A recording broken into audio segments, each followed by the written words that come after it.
جب وہ اللہ سے ملاقات کرے گا تو نامہ اعمال میں اللہ تعالیٰ نے سارے اس کے گناہ معاف کر دیے ہوں گے، اس کے ذمے کوئی گناہ باقی نہیں ہوگا اگر وہ صبر کر لیتا ہے۔ میرے رب کا فیصلہ، راضی ہوں، پھر کیا ہوا؟ اللہ اگر میرے اوپر یہی چیز نازل کرنا چاہتا تو کوئی مسئلہ نہیں، میں راضی ہوں۔ کل قیامت کے دن ملاقات کرے گا تو اس کے نامہ اعمال میں کوئی گناہ نہیں ہوگا، اللہ سارے گناہ معاف کر دے گا۔ فرمایا لا یزال المؤمن ما یصیب المؤمن من شوکۃ فما فوقها الا رفع اللہ بها درجہ وحتی عنہ بها خطیہ۔ مسلمان ایسے ہی گھبرا جاتا ہے، مسلمان کو اگر ایک کانٹا یا اس سے بھی کم تکلیف پہنچتی ہے، اس سے بھی کم، سوئی چبھ جاتی ہے نا تو انسان کو تکلیف ہوتی ہے، ماں بہن بیٹی ٹانکا لگاتے ہیں یا بٹن لگاتے ہیں، وہ سوئی ڈالتے ہوئے وہ انگلی پہ لگ جاتی ہے، انسان کو ایک دفعہ چیخ نکل جاتی ہے، ہاں کیا ہو گیا، تھوڑی سی تکلیف، پھر تھوڑی دیر کے بعد ختم ہو جاتی۔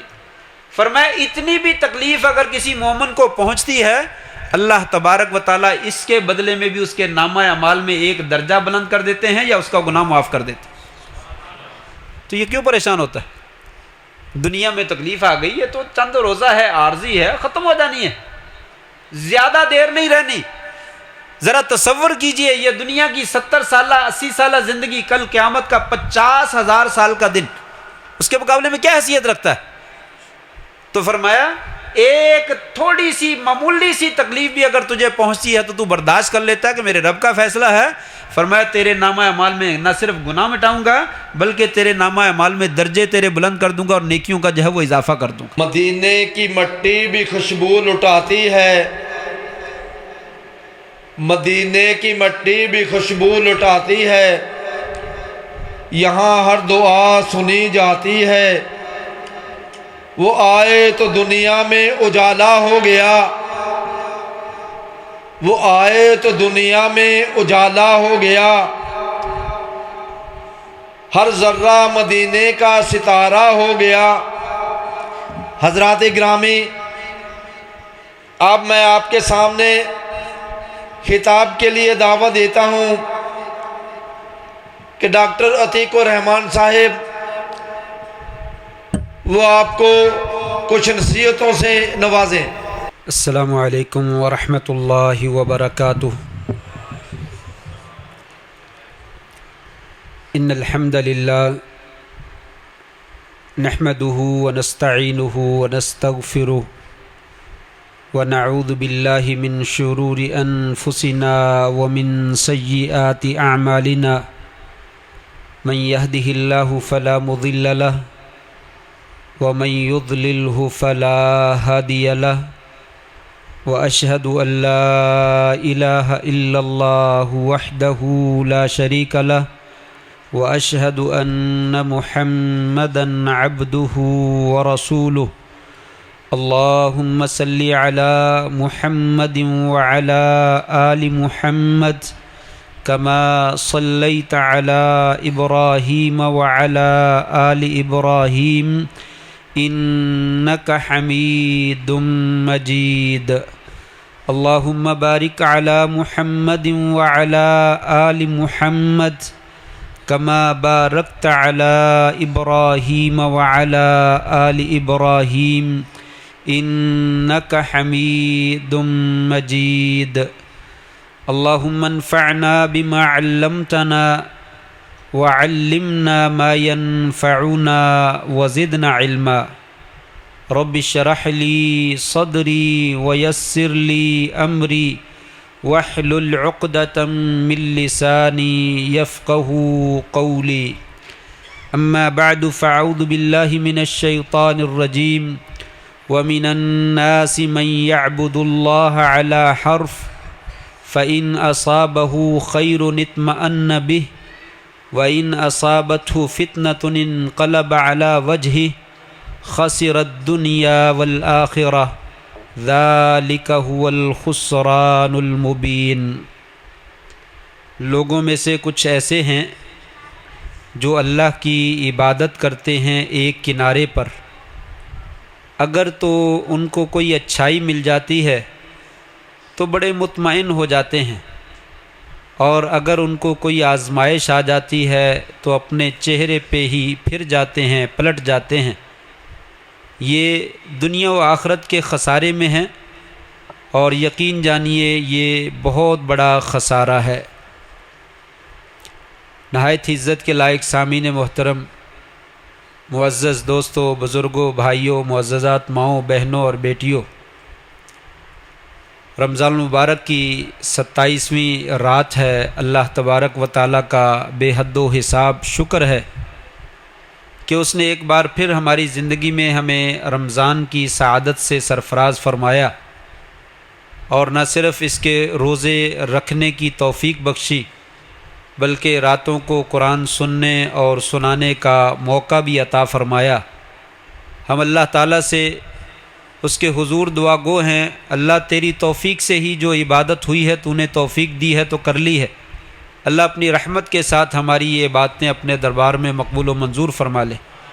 اور مولا کریم جو رمضان کی چند ساعتیں، کچھ گھڑیاں باقی رہ گئی ہیں، ان میں بھی اپنی رضا کے کام کرنے کے اور اپنی مغفرت کے کام کرنے کے ہمیں توفیق نصیب فرما دے، اور ہماری یہ ٹوٹی پھوٹی جتنی بھی عبادتیں ہیں کل قیامت کے دن جہنم سے آزاد ہونے کا ذریعہ بنا دے۔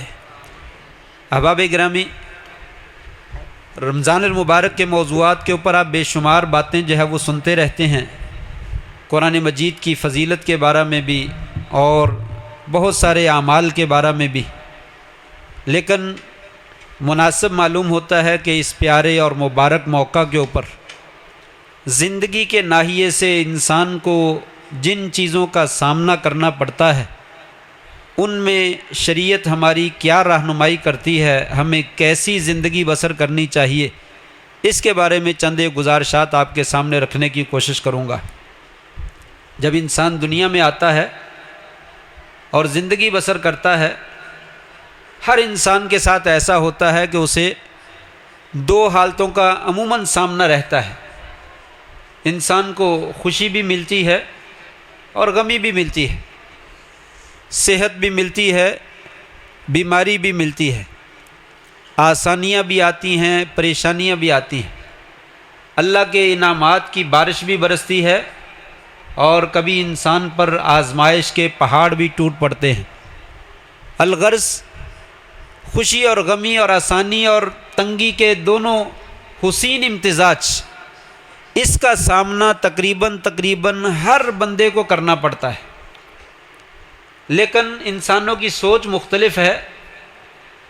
جب انسان کو آسانی ملتی ہے تو انسان یہ سوچتا ہے کہ میرا رب مجھ سے بڑا خوش ہے، صحت مل گئی، اور جو ہے وہ اولاد مل گئی، اچھے بیوی بچے مل گئے، اور کاروبار اچھا مل گیا، نوکری اچھی مل گئی، حالات بڑے سازگار رہے، مکان بڑا بہترین بن گیا، بزنس بڑا اچھا چل نکلا، تو انسان جو ہے یہ سوچ رکھتا ہے کہ میرا اللہ مجھ سے بڑا راضی ہے، تبھی تو مجھے نوازے جا رہا ہے۔ اور جب کبھی پریشانی آتی ہے، بیماری آ گئی، تکلیف آ گئی، اور حادثہ ہو گیا، مال میں خسارہ ہو گیا، شادی میں رکاوٹ بن گئی، شادی ہو گئی تو اولاد نہ ملی، الغرض کسی بھی طرح کی پریشانی کا انسان کو سامنا کرنا پڑتا ہے، تو انسان یہ سوچ رکھنے پہ مجبور ہو جاتا ہے کہ لگتا یوں ہے کہ میرا اللہ مجھ سے ناراض ہے، اور حقیقت میں ایسا نہیں ہے۔ حقیقت میں ایسا نہیں ہے، نہ نعمت کے اور آسانی کے ملنے پر اللہ خوش ہے، اور نہ ہی آزمائش کے اور مصیبت کے آنے پہ اللہ ناراض ہے۔ یہ میرے بھائیوں سے گزارش تھوڑا سا آگے ہو جائے، تھک گئے ابھی سے، نوجوان لوگ ہیں ماشاءاللہ، آپ مجھ سے زیادہ صحت مند ہیں، تو ٹیک تو نہیں لگانی چاہیے نا، ٹیک لگا کے نیند آ جاتی ہے، کوئی بوڑھا آدمی ہو، کوئی بیمار ہو، لگا لے چلو، لیکن نوجوانوں کو تو آگے بیٹھنا چاہیے۔ انشاءاللہ بڑی فائدے کی باتیں ہیں اور بڑی مزے کی باتیں ہیں، اور ہماری زندگی کے اندر انقلاب پیدا کرنے والی، اور ہماری زندگی کے اندر رہبروں کی اور رہنما کی حیثیت سے یہ باتیں ذرا توجہ سے سنیے۔ طالب علموں کا میرا انداز ہے سبق ہی سنانا ہوتا ہے، تو سبق جب غور سے سنتے ہیں تو بڑا مزہ آتا ہے، نہ توجہ سے نہیں تو خوشک سی باتیں ہوتی کہ اندر یہ کیا لگا ہوا ہے، اوپر سے باتیں گزر جاتی، لیکن آپ ذرا تھوڑا سا غور سنیں گے تو یہ ہماری روزمرہ کی باتیں، ہمارے روزمرہ کے معاملات میں جو چیزیں ہمارے ساتھ بیتتی ہیں یہ اس کی باتیں۔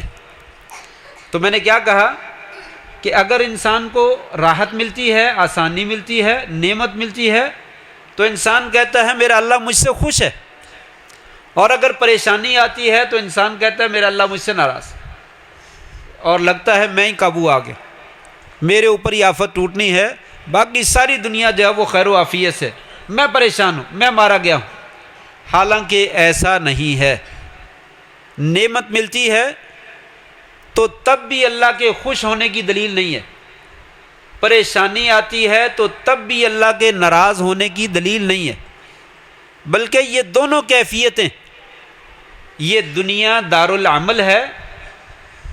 دنیا دارالعمل کا مطلب یہ ہے کہ یہاں پہ محنت کرنا ہے، یہاں پہ کام کرنا ہے، یہاں پہ مشقت اٹھانا ہے، تو یہاں پہ جب آپ مشقت اٹھائیں گے تو تکلیفوں کا سامنا کرنا ہی پڑنا ہے۔ کبھی انسان مشقت اٹھاتا ہے تو اس کو تب بھی راحت ملتی ہے، سکون ملتا ہے۔ انسان صبح سے ڈیوٹی پہ جاتا ہے اور سارا دن محنت کرتا ہے، مشقت اٹھاتا ہے، شام کو جب تھوڑا سا معاوضہ اس کو ملتا ہے تو بڑا خوش ہوتا ہے اور ساری تھکاوٹ بھول جاتا ہے، اس رزق میں سے، رزق حلال میں سے تھوڑا سا خرچ کر کے لا کر بچوں کو کھلاتا ہے تو خوش ہو جاتا ہے، وہ راحت ساری کی ساری جو ہے وہ پریشانی راحت میں چینج ہو جاتی، انسان کو خوشی ملتی ہے۔ تو گویا کہ یہ راحت اور مشکل دونوں چیزیں ساتھ ساتھ میں ہیں، اور دونوں میں سے کوئی چیز بھی اللہ کے ناراض ہونے کی اور اللہ کے راضی اور خوش ہونے کی کوئی نشانی نہیں۔ یہ تو دنیا کا ایک طریقہ کار ہے، دنیا کی ایک زندگی ہے کہ ہر بندے کے ساتھ جب وہ دنیا میں آتا ہے وہ زندگی بھی لے کر آتا ہے اور ساتھ میں موت بھی لے کر آتا ہے، اپنا وقت جو ہے وہ لے کر آتا ہے کہ اتنے وقت کے بعد میں نے یہاں سے جانا ہی جانا۔ میں بھی آپ کے پاس آیا ہوں، تقریر شروع کر دی ہے، مخصوص سا وقت ہے، اس تقریر کے بعد تھوڑی دیر کے بعد میری گفتگو نے ختم ہونا ہی ہونا ہے۔ ایک چیز کا آغاز ہوتا ہے اور ایک چیز کا اینڈ ہوتا ہے۔ اسی طریقے سے ہماری زندگی بھی ہمارے ساتھ ہے، ہماری موت بھی ہمارے ساتھ، صحت بھی ہمارے ساتھ ہے، بیماری بھی ہمارے ساتھ، آسانی بھی ہمارے ساتھ ہے، تنگی بھی ہمارے ساتھ، یہ ہر بندے کے ساتھ، کوئی بندہ بھی اس سے مستثنا نہیں ہے۔ یہ لوگوں کی غلط فہمی ہے کہ شاید مجھے پریشانیاں آ رہی ہیں اور دوسروں کو آسانیاں مل رہی ہیں، میرے ساتھ اللہ میرا ناراض ہے اور دوسروں کے ساتھ خوش ہے، ایسا نہیں ہے، بلکہ سب کے ساتھ۔ اور سب کے ساتھ ہونے کا مطلب کیا ہے؟ یہ اللہ تعالیٰ کا امتحان ہے۔ اللہ تبارک و تعالیٰ نے زندگی بھی دی ہے تو امتحان کے لیے، موت بھی دی ہے تو تب بھی امتحان کے لیے۔ تبارک الذی بیدہ الملک وہو علی کل شیء قدیر الذی خلق الموت والحیات لیبلوکم ایکم احسن عملا۔ ساری کائنات کی بادشاہت اللہ تعالیٰ کے پاس ہے، برکتیں اللہ تعالیٰ کے پاس ہے، رزق اللہ تعالیٰ کے پاس ہے۔ لوگوں، اس نے زندگی موت دونوں کو پیدا کیا، کس مقصد کے لیے؟ کیوں بھائی؟ کس مقصد کے لیے؟ تاکہ لیبلوکم ایکم احسن عملا، تمہاری آزمائش کرے کہ تم میں سے کون اچھے عمل کرتا ہے۔ زندگی بھی اس کے لیے ہے، موت بھی اس کے لیے، صحت بھی اس کے لیے، بیماری بھی اسی کے لیے، تنگی بھی اسی کے لیے اور مشکل بھی اسی کے لیے، کہ کون اس تنگی کے موقع پر اور کون اس اچھائی کے موقع پر اچھے عمل کرنے والا۔ جس نے آسانی کے موقع پر اچھے عمل کر لیے اللہ اس سے خوش ہو گیا، جس نے تنگی کے موقع پر اچھے عمل کر لیے اللہ اس سے بھی خوش ہو گیا، اور جس نے آسانی کے موقع پر اچھا عمل نہیں کیا اللہ اس سے بھی ناراض ہے، اور جس نے تنگی کے موقع پر اچھا عمل نہیں کیا اللہ اس سے بھی ناراض۔ یہ قاعدہ ہے۔ آسانی اور تنگی یہ کوئی راضی اور ناراض ہونے کی نشانی نہیں ہے۔ اللہ تعالیٰ کے راضی ہونے کی اور ناراض ہونے کی نشانی کیا ہے؟ کہ اگر آسانی ملتی ہے تو تب بھی اچھا عمل کرے، اور اگر تنگی آتی ہے تو تب بھی اچھا عمل کرے، تب اللہ تعالیٰ راضی۔ اور اگر آسانی میں بھی برا عمل کیا تب بھی اللہ ناراض، اور اگر تنگی کے موقع پر بھی انسان نے غلط عمل کیا تو تب بھی اللہ تعالیٰ ناراض۔ آئیے دیکھتے ہیں یہ پریشانیاں کیوں آتی ہیں۔ پہلی بات تو ہماری یہی ہے کہ پریشانی کیوں آتی ہے۔ جاگ رہے ہیں ذرا؟ یہ گھٹنے جس نے پکڑے میں چھوڑ دے، ذرا تھوڑی سی توجہ آپ کی درکار ہے۔ آپ شوق سے سنیں گے تو میں بات کروں گا، توجہ نہیں کریں گے تو مجھ سے بات نہیں ہونی۔ تنگی کیوں آتی ہے؟ بیماری کیوں آتی ہے؟ انسان کے حالات بسا اوقات خراب کیوں ہو جاتے ہیں؟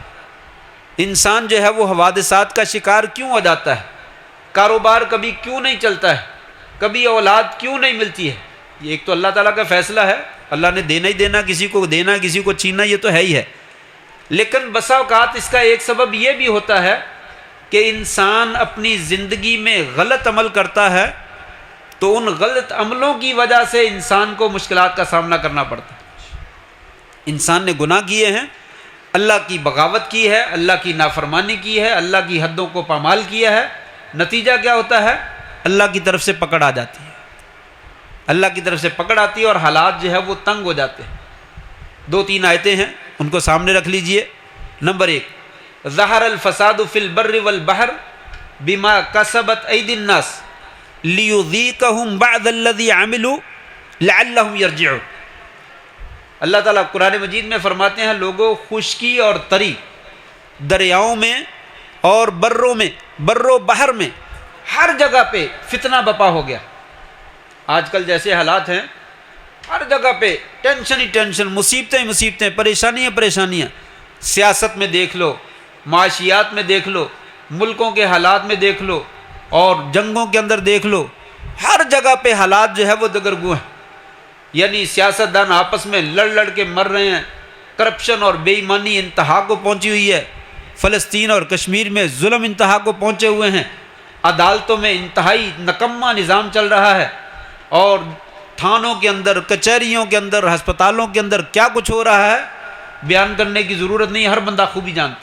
فتنہ ہی فتنہ ہے، کہیں پہ بھی انسان کو کوئی اچھا بندہ بہت مشکل سے ملتا ہے، ہر بندہ دوسرے کو لوٹ ہی لینا چاہتا ہے اور مار ہی دینا چاہتا ہے، اپنا کام ہرا کرنا چاہتا ہے اور دوسرا مرتا ہے، جاتا جہنم میں جائے، اسے کوئی غرض نہیں۔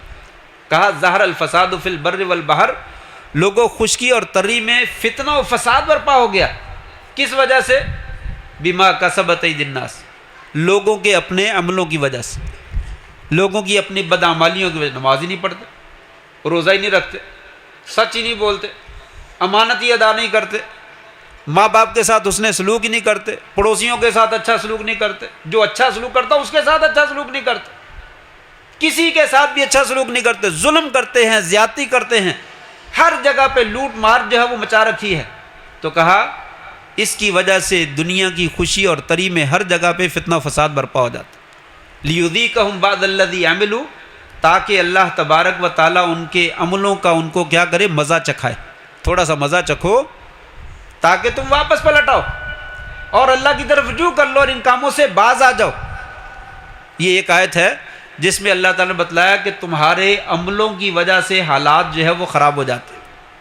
دوسری آیت، وَمَنْ أَعْرَضَ عَنْ ذِكْرِي فَإِنَّ لَهُ مَعِيشَةً ضَنْكَ وَنَحْشُرُهُ يَوْمَ الْقِيَامَةِ أَعْمَى قَالَ رَبِّ لِمَ حَشَرْتَنِي أَعْمَى وَقَدْ كُنْتُ بَصِيرًا قَالَ كَذَلِكَ أَتَتْكَ آيَاتُنَا فَنَسِيتَهَا وَكَذَلِكَ الْيَوْمَ تُنْسَى۔ جس نے ہمارے ذکر سے، یعنی قرآن مجید سے، ہماری شریعت سے، اللہ اور اس کے رسول کے احکامات سے منہ موڑا، کوئی پرواہ نہیں، اللہ کچھ کہہ رہا ہے، اس کا رسول کچھ کہہ رہا ہے اور ہم خود کر رہے ہیں۔ شادی کے موقع پر دیکھ لیں، غمی کے موقع پر دیکھ لیں، عقیقے کے موقع پر دیکھ لیں، خوشی کے موقع پر دیکھ لیں، غمی کے موقع پر دیکھ لیں، کون پرواہ کرتا ہے؟ اللہ کی اور رسول کی۔ شادی حال میں 3-3 4-4 گھنٹے انتظار کرتا رہے، کوئی مسئلہ نہیں ہے۔ نماز کے لیے 5 منٹ انتظار نہیں ہوتا، نماز کے لیے انسان 2 منٹ جو ہے وہ انتظار نہیں کر سکتا، آفت آ جاتی ہے، اتنا لیٹ کر دیا ہم کو، مولوی صاحب ہمیں اتنے کام ہیں، آپ نے دیر کر دی۔ لیکن شادی حال میں 3-3 گھنٹے 4-4 گھنٹے فضول بیٹھا ہوا ہے، کوئی مسئلہ نہیں، براتیں لیٹ ہو ہی جاتی ہیں، میں بھی تو لیٹ ہی جاتا ہوں، وہاں جب لیٹ ہو جاتا تو کوئی مسئلہ نہیں، لیکن نماز کے لیے، روزے کے لیے، تہجد کے لیے، تراویح کے لیے، اچھے کام کے لیے ذرہ برابر بھی ٹائم نہیں انسان کے پاس۔ کہا جو لوگ ہمارے ذکر سے، ہماری شریعت سے منہ موڑتے ہیں، فَإِنَّ لَهُ مَعِيشَةً ضَنْكَ، ہم اس کو دنیا کی زندگی کیا کر دیتے ہیں؟ تنگ کر دیتے. دنیا کی زندگی آسانی والی نہیں ہوتی، مشکل والی نہیں ہوتی، مشکل والی ہو جاتی، آسانی والی نہیں رہتی. ہم دنیا کی زندگی کی گزران تنگ کر دیتے ہیں. وَنَحْشُرُ يَوْمَ الْقِيَامَةِ أَعْمَىٰ، قیامت کے دن اندھا کر کے اٹھائیں گے. وہ کہے گا یا اللہ قیامت کے دن مجھے اندھا کیوں کر دیا؟ رب لم حشرتنی اعمیٰ وقد کنت بصیرا، دنیا میں میری آنکھیں تھیں، آج مجھے اندھا کیوں کر دیا گیا؟ قرآن مجید کی آیت فرما رہی ہے کذالک اتتک آیاتنا فنسیتها، تجھے معلوم ہے تیرے پاس ہمارے قرآن کی آیتیں آئیں اور تجھے پڑھ پڑھ کر سنائی جاتی رہیں، فنسیتها، تو نے بھلا دیا. وکذالک الیوم تنسیٰ، جاؤ آج کے دن ہمیں بھی تم نے بھلا دیا، ہم نے بھی تجھے جو ہے وہ بھلا دیا. لہٰذا دنیا میں بھی اور آخرت میں بھی مشقتوں اور تکلیفوں اور پریشانیوں اور عذاب کا ذریعہ کیا ہے، وجہ کیا ہے؟ ہماری بدعمالی. جب ہم غلط کام کرتے ہیں تو اس کی وجہ سے ہماری پکڑ آتی. ایک اور آیت وَلَقَدْ أَخَذْنَا آلَ فِرْعَوْنَ بِالسِّنِينَ وَنَقْصٍ مِّنَ الثَّمَرَاتِ لَعَلَّهُمْ يَذَّكَّرُونَ. آل فرعون موسیٰ علیہ السلام کی بات نہیں مانی، بڑی نشانیاں دکھائیں، لیکن جیسے ہی اللہ کی رحمت ہوتی وہ پھر نافرمان بن جاتے اور بغاوت کرتے. اللہ تعالیٰ فرماتے ہیں ہم نے ان کو قحط سالی میں پکڑ لیا. وَلَقَدْ أَخَذْنَا آلَ فِرْعَوْنَ بِالسِّنِينَ وَنَقْصٍ مِّنَ الثَّمَرَاتِ، کھیتیوں اور پھلوں کا رزق ہم نے کم کر دیا. لَعَلَّهُمْ يَذَّكَّرُونَ، تاکہ کیا کریں؟ نصیحت حاصل کریں، نصیحت حاصل کریں. تو گویا کہ ہم جب بھی کسی کو تنگی کے حالات میں گرفتار کرتے ہیں تو ہمارا مقصد کیا ہوتا ہے؟ ان کو متنبہ کرنا کہ تم کام غلط کر رہے ہو، ان کاموں سے واپس آ جاؤ. ایک اور آیت اولا یرون انہم یفتنون فی کل عام مرۃ او مرتین ثم لا یتوبون ولا هم یذکرون. یہ کتنی واضح آیت ہے جو ہماری زندگی کو نکھار کر ہمارے سامنے پیش کرتی ہے. اللہ تعالیٰ فرماتے ہیں لوگوں تم غور و فکر نہیں کرتے، تم دیکھتے نہیں، تمہاری سال میں ایک مرتبہ 2 مرتبہ ضرور آزمائش ہوتی ہے. کبھی بیمار ہو گیا، شفا نہیں مل رہی، کبھی کاروبار میں مندہ پڑ گیا، کاروبار ٹھیک نہیں چل رہا، پہلے حالات ٹھیک تھے، مولوی صاحب پتہ نہیں کیا ہو گیا، اچانک کیا ہو گیا، کہا کچھ بھی نہیں ہوا، یہ اللہ تعالیٰ کا حکم ہے. اولا یرونا، کیا یہ دیکھتے نہیں ہیں؟ انہم یفتنون فی کل عام، ان کی ہر سال آزمائش ہوتی ہے. مرتن، ایک مرتبہ، او مرتين، یا 2 مرتبہ، 1 یا 2 مرتبہ تو ہم ہر صورت میں آزمائش کرتے ہیں. کچھ زیادہ ہو جائے تو زیادہ بھی ہو جاتی، لیکن اتنی تو کم از کم ہوتی ہے تاکہ یہ توبہ کرے، تاکہ یہ نصیحت حاصل کرے. لیکن پھر بھی وہ توبہ بھی نہیں کرتے اور نصیحت بھی حاصل نہیں کرتے. تو یہ واضح پیغام اللہ تعالیٰ نے دیا کہ اگر دنیا میں آزمائش آتی ہے، مصیبت آتی ہے، پریشانی آتی ہے، تو یہ اصل میں آپ کی بدعمالی کا نتیجہ ہے، اللہ اور اس کے رسول سے دور ہونے کا نتیجہ ہے. اللہ کی طرف نزدیک آ جاؤ، قریب آ جاؤ، حالات ٹھیک ہو جائیں گے. ایک وجہ کہ حالات پریشان جو ہے وہ بسا اوقات کیوں ہوتے ہیں. دوسری وجہ حالات پریشان کیوں ہو جاتے ہیں، معاملات کبھی بگڑ کیوں جاتے ہیں، انسان کو سکھ اور چین کیوں نہیں ہوتا. فرمایا اس وجہ سے کہ ہم دیکھیں کہ مصیبت کے وقت میں شکر کون کرتا ہے، مصیبت کے وقت میں صبر کون کرتا ہے، اور نعمت کے وقت میں شکر کون ادا کرتا ہے. ہم اپنے بندے کا جائزہ لینا چاہتے ہیں کہ نعمت ملتی ہے تو فخر کرتا ہے، تکبر کرتا ہے، غرور کرتا ہے، میں نے کمائی، میں نے حاصل کر لیا، اور جب تکلیف آتی ہے تو جزا فضا کرتا ہے، یہ کیا ہو گیا، میرے رب کو میں ہی ملا ہوں اور دنیا میں کوئی نظر نہیں آتا، مجھے پکڑ لیا ہے. کہا ہم دونوں چیزوں میں دیکھتے ہیں کہ اگر آسانی ملتی ہے تو ہمارا بندہ وہ شکر کرنے والا کون ہے، اور اگر پریشانی آتی ہے تو صبر کرنے والا کون ہے. اس لیے کہ آسانیاں بھی ہم دیتے ہیں اور تنگیاں بھی ہم دیتے ہیں. کتنی آیات ہیں قرآن مجید میں، وَلَنَبْلُوَنَّكُمْ بِشَيْءٍ مِّنَ الْخَوْفِ وَالْجُوعِ وَنَقْصٍ مِّنَ الْأَمْوَالِ وَالْأَنفُسِ وَالثَّمَرَاتِ وَبَشِّرِ الصَّابِرِينَ.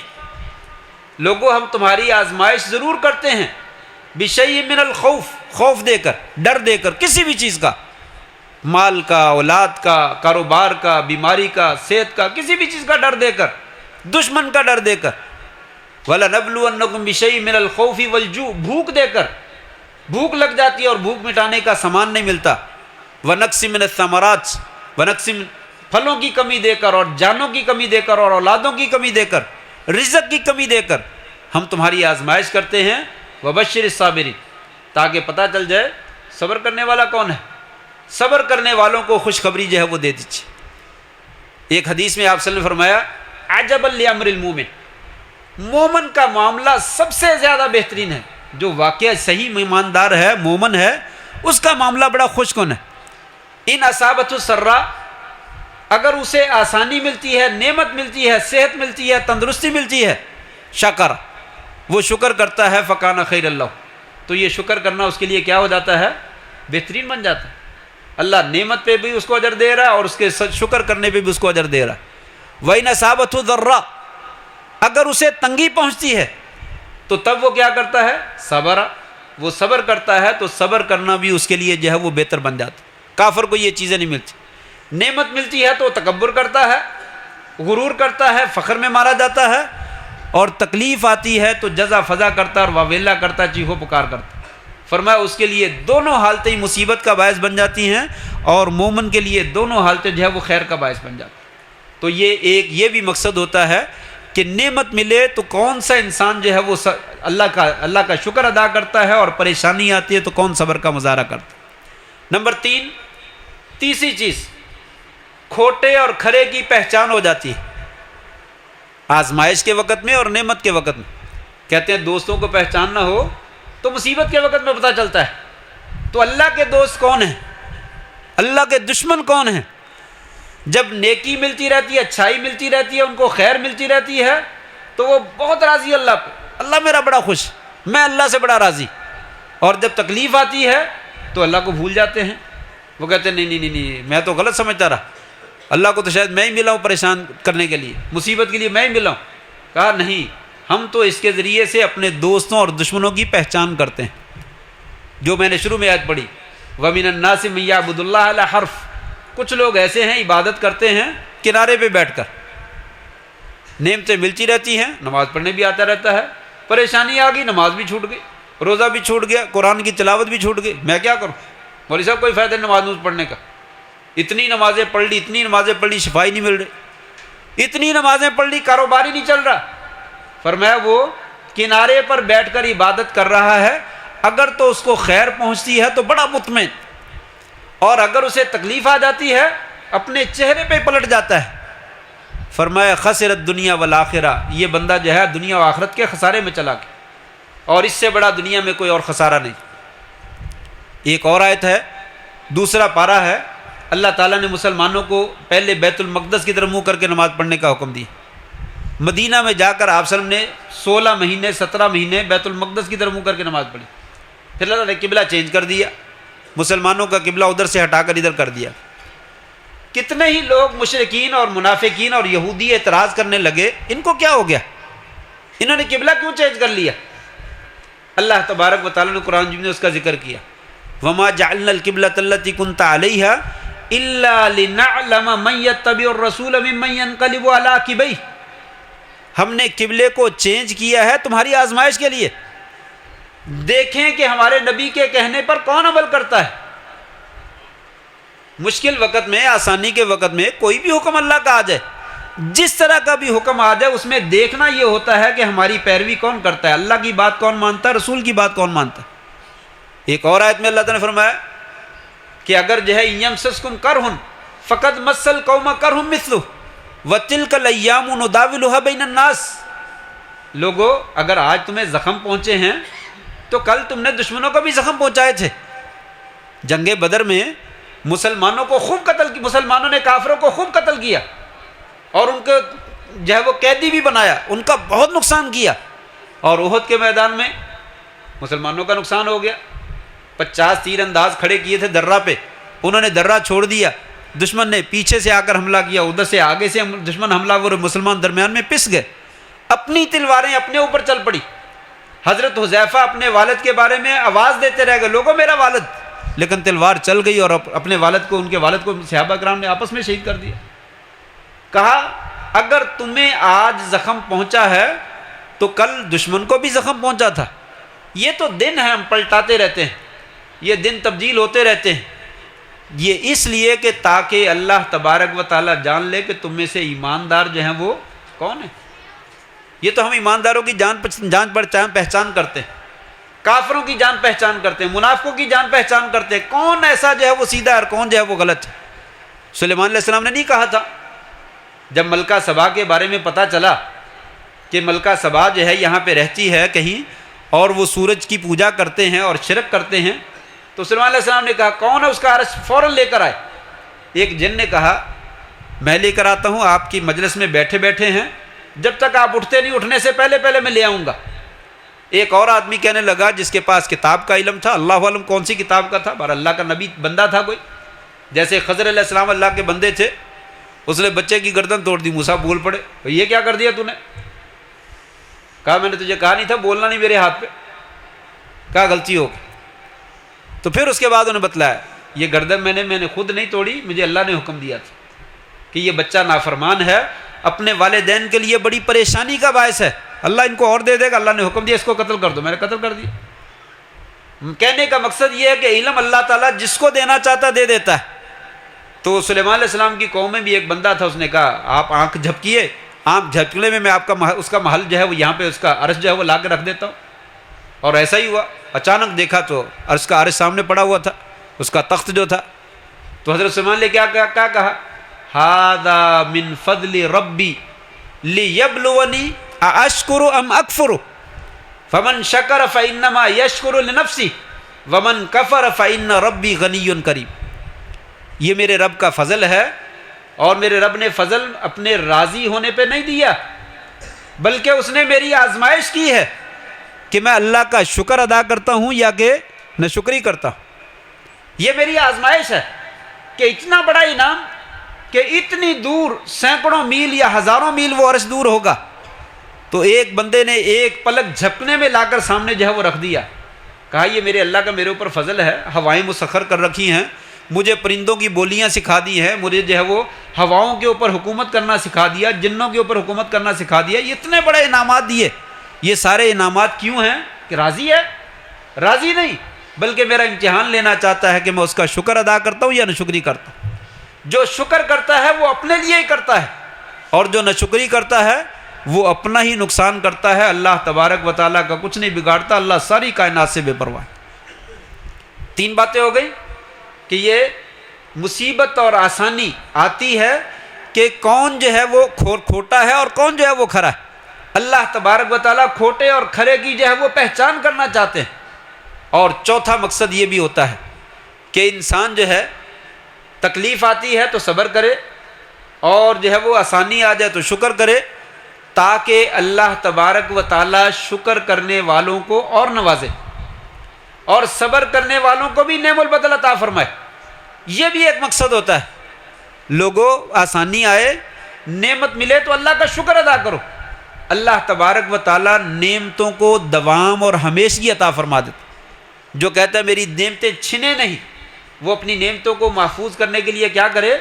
شکر ادا کرے، شکر کے تالے میں رکھے، صندوق بنائے شکر کا، اس کے اندر تالا لگا کر شکر کا رکھ دے، اللہ کے فضل سے وہ نعمتیں نہیں جائیں گی۔ نہ شکری کرے گا تو چھن جاتی ہیں۔ کتنی مثالیں ہیں کہ شکر کرنے پر اللہ تعالیٰ اور دیتا ہے، لَإِن شَكَرْتُمْ لَأَزِيدَنَّكُمْ، لوگوں اگر تم میرا شکر کرو گے تو میں تمہیں اور دوں گا، وَلَئِن كَفَرْتُمْ، اگر تم نے نہ شکری کی، ان عذابی لشدید، تو میری پکڑ بڑی سخت ہے، میرا عذاب بڑا سخت ہے۔ میں بہت سخت مارتا ہوں، بہت سخت پکڑ کرتا ہوں، ایسی پکڑ کرتا ہوں پھر بچنے کے چانس نہیں ہوتے۔ یہ سورۃ احقاف 26ویں پارے میں کل پڑھی ہوگی یا پرسوں آپ نے سنی ہوگی، قرات جن قاری صاحب نے پڑھی ہے، سورۃ احقاف 26ویں پارے میں۔ یہ احقاف کس کو بولتے ہیں؟ سنا ہے کبھی نام؟ کیوں بھائی احقاف کا کیا مطلب؟ سورۃ احقاف کا تو جانتے ہیں نا، سورۃ قرآن میں ہے۔ کیوں حافظوں کوئی ہے حافظ آپ میں سے؟ کون بچہ حافظ ہے؟ کوئی نہیں، آپ حافظ ہیں؟ سورۃ احقاف ہے قرآن میں؟ جی کون سے پارے میں؟ حامیم میں 26ویں پارے میں سورۃ احقاف 26واں پارہ شروع اسی کے ساتھ ہو رہا ہے۔ احقاف کا معنی ٹیلے، ریت کے ٹیلے۔ یہ یمن کا علاقہ ہے حضرموت کا، وہاں پہ ریت ہی ریت ہے، صحرائی صحرا، ٹیلے ٹیلے ہیں، اس کو احقاف کا۔ یہ وہ جگہ ہے جو قوم عاد کی تھی۔ قوم عاد کا جگہ جگہ قرآن میں ذکر ہے، ہود علیہ السلام کی قوم، وَإِلَىٰ عَادٍ أَخَاهُمْ هُودًا، ہم نے قوم عاد کی طرف ہود علیہ السلام کو نبی بنا کر بھیجا۔ یہ قوم بڑے جوان تھے، بڑے طاقتور تھے، بڑے حسین و جمیل، ان کی زمینیں بڑی سرسبز اور شاداب تھی، ہرے بھرے کھیت اور باغات، درمیان میں نہریں اور چشمے چلتے تھے، اللہ نے بڑی صلاحیت اور بڑی قوت عطا کر رکھی تھی۔ ہود علیہ السلام نے اللہ کا پیغام پہنچایا، انہوں نے مذاق اڑایا، تو کیا کہتا ہے، یہ کون سا دین لے آیا، تیرے عام جیسے بندے پہ نبوت آنی تھی، مذاق اڑایا، اللہ کی شریعت کا انکار کیا، بالآخر اللہ تعالی نے عذاب نازل کر دیا۔ 7 راتیں 7 لیال و 8 ایام حسوما، ہم نے 7 راتیں اور 8 دن تیز ٹھنڈی اور یخ ہوا جو ہے طوفان بھیج دیا۔ اس ہوا نے ان کے مکانات کو کھنڈرات میں بدل دیا، پوری قوم کا تہس نہس کر دیا اور ستیہ ناش کر دیا۔ آج صدیاں گزر گئی ہیں، وہ علاقہ ریت کے ذرات ہے، وہاں پہ آج تک آبادی جو ہے وہ ممکن نہیں ہو سکی، آج تک وہاں پہ آبادی نہیں ہو سکی، ریت ہی ریت ہے، ریت ہی ریت ہے، بلکہ آج وہاں پہ جا نہیں سکتا، دور سے کھڑے ہو کر لوگ نظارہ کرتے ہیں پہاڑوں پہ، اور جہاں ریت کے یہ علاقے احقاف کے ٹیلے ہیں وہاں تک پہنچ نہیں سکتا۔ ایک انگریز نے سٹوری لکھی ہے، وہاں پہ ریتا ہے سفید رنگ کی پسی ہوئی، جیسے کوئی صفوف ہوتا ہے، پاؤڈر ہوتا ہے، کہتا ہے وہاں پہ میں نے تجربہ کیا، کوئی چیز چلی جائے تو واپس نہیں آتی، کہتا ہے میں نے پہاڑ پہ کھڑے ہو کر ایک ڈول سا رسی کے ساتھ باندھ کر جو ہے وہ زور سے پھینکا نیچے، کہتا میرے دیکھتے ہی دیکھتے جب وہ نیچے لگا ساتھ میں تو وہ ڈول غائب ہو گیا اور رسی میری ٹوٹ گئی، میں نے رسی کو جب کھینچا تو جو کنارہ ٹوٹا ہوا تھا وہ کنارہ سرے سے جلا ہوا تھا، وہ پتہ نہیں کیا چیز ہے وہاں پہ کیا نہیں ہے، اللہ تعالیٰ نے وہ کیا کر دیا ہے اس کا معلوم ہی نہیں۔ تو کہا لوگوں جو لوگ جو ہے ناشکری کرتے ہیں ہم جو ہے ان کو جو ہے وہ عذاب دیتے ہیں، اور جو لوگ شکر کرتے ہیں ہم ان کو انعامات سے نوازتے ہیں۔ اس لیے نعمت کا مل جانا یہ اللہ کے راضی ہونے کی نشانی نہیں، اور نعمت کا چھن جانا یہ اللہ کے ناراض ہونے کی نشانی نہیں، لیکن جو انسان نعمت ملنے پہ شکر ادا کرتا ہے ہم اور دیتے ہیں، اور جو لوگ ناشکری کرتے ہیں اس طریقے سے ان کو تباہ و برباد کر دیتے ہیں اور ان کے مکانات کو کھنڈرات بنا دیتے ہیں کہ ساری زندگی وہاں پہ آبادی ممکن نہیں رہ جاتی۔ حضرت ام سلمہ رضی اللہ تعالیٰ عنہ، ان کے شوہر فوت ہو گئے، ابو سلمہ رضی اللہ تعالیٰ عنہ، بڑے اچھے آدمی تھے، بہت خوش اخلاق تھے، نیک آدمی تھے، خوبصورت تھے، خوبصیرت تھے، فوت ہو گئے۔ بیوی کو بڑا افسوس ہوا، بڑا دکھ ہوا کہ بڑا نائس آدمی تھا، بڑا ساتھی تھا زندگی کا، چلا گیا، افسوس ہوا۔ نبی صلی اللہ علیہ وسلم تعزیت کے لیے آئے، تعزیت کی، پریشان دیکھا تو کہا ام سلمہ ایک دعا پڑھا کرو، کہا یا رسول اللہ کون سی دعا؟ کہا اللہم اجرنی فی مصیبتی واخلف لی خیرا منہا، اللہم اجرنی فی مصیبتی واخلف لی خیرا منہا، یا اللہ میری مصیبت آئی ہے، اس پریشانی میں مجھے اجر دے، میں صبر کرتی ہوں، یا اللہ مجھے اس کا نعم البدل عطا فرما۔ ام سلمہ کہتی ہیں میں نے دعا سن لی، ٹھیک ہے نبی صلی اللہ علیہ وسلم کی بات غلط نہیں ہو سکتی، لیکن ابو سلمہ کا نعم البدل کیا ہوگا؟ ابو سلمہ تو بڑا نمایاں ایک بندہ تھا، بڑا کھرا آدمی تھا، بہت شاندار آدمی تھا، اس طرح کا بندہ دوبارہ کہاں سے آئے گا؟ پھر وہ اچھا بھی ہو پھر دوبارہ مجھ سے شادی بھی کر لے، یہ کیسے ہو سکتا ہے؟ لیکن نبی اکرم صلی اللہ علیہ وسلم کی بات کا مجھے یقین تھا، میں دعا پڑھنی شروع کر دی، اللہم اجرنی فی مصیبتی واخلف لی خیرا منہا، یا اللہ مجھے میری مصیبت میں اجر بھی دے دے اور مجھے اس کا نعم البدل بھی دے دے۔ چنانچہ کہتی ہیں کچھ عرصہ گزرا، مجھے نبی کریم صلی اللہ علیہ وسلم نے شادی کا پیغام بھیج دیا، مجھے ابو سلمہ سے کہیں زیادہ بہتر اللہ تعالیٰ نے جہاں انسان دے دی، بلکہ کہیں بہتر کیا مقابلہ ہی کوئی نہیں، ایسی ہستی کے ساتھ میری اللہ نے شادی کروا دی کہ میں ساری زندگی جو ہے اس نعمت کا شکر ہی ادا نہیں کر سکتی۔ تو کہا جو بندے شکر کرتے ہیں میں ان کو بھی نوازتا ہوں، جو تکلیف آنے پہ صبر کرتے ہیں میں ان کو بھی نوازتا ہوں۔ میرا یہ ایک نعمتیں دینے کا اور تکلیف دینے کا ایک مقصد ہوتا ہے کہ کون میرا بندہ میرا شکریہ ادا کرے میں اس کو نعمتیں اور عطا کر دوں، اور کون صبر کرے آخرت میں تو اجر دینا ہی دینا ہے، میں دنیا میں بھی نعم البدل دیتا ہوں۔ ہمیشہ رات نہیں رہتی، ہمیشہ بیماری نہیں رہتی، ہمیشہ جو ہے وہ مندہ نہیں رہتا، حالات بدلتے رہتے۔ ان مع العسر یسرا، لوگوں تنگی کے ساتھ آسانی، ان مع العسر یسرا، تنگی کے ساتھ آسانی، یہ 2 دفعہ ذکر کیا۔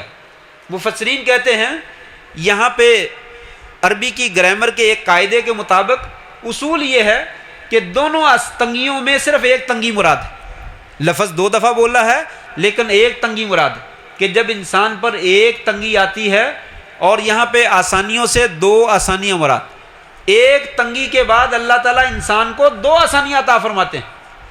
یہ مطلب ہے ان مع العسر یسرا، ان مع العسر یسرا۔